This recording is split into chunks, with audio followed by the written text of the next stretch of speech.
Final sentences. We know we need to leave here knowing what we're about, and we need to make sure that other people know what we're all about.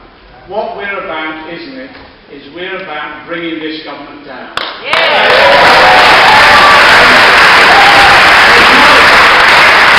There's no other way. There's no other way. They're not going to compromise.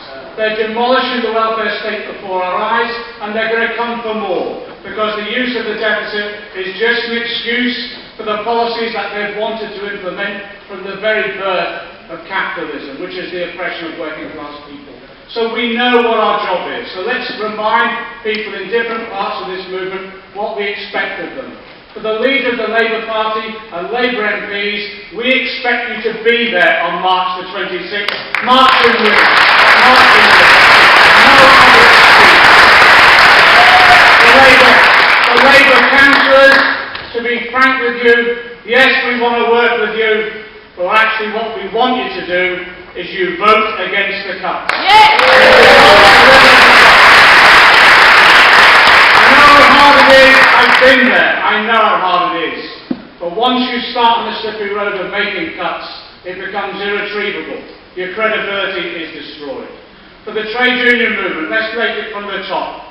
For General Secretaries, we expect you to listen to your members and actually start showing some leadership as well in certain key areas. And that means for all of us as trade unionists, is preparing for industrial action. There is no other way of preventing these cuts other than using the strike weapon to withdraw our labour. And that does mean saying to the TUC, the most effective form of strike action, the most effective form of withdrawing our labour, if we all do it together.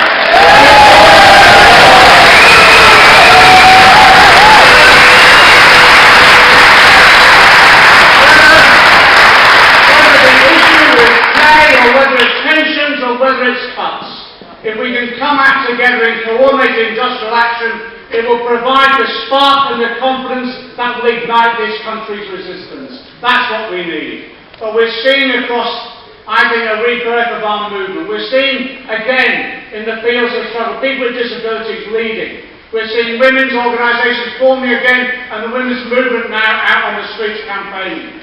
And we're seeing Barak and other organisations coming forward, mobilising people, black and ethnic minorities, again at the forefront. Well, let's just pay tribute to the young people and students that led the way. And let's say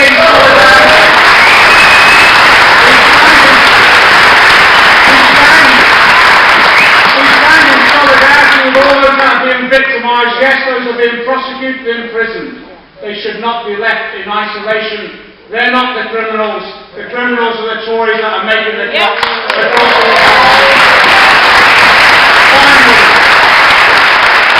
This is about mobilisation, but it's more than just mobilising physically. It's also mobilising and lifting people's morale, mobilising them mentally.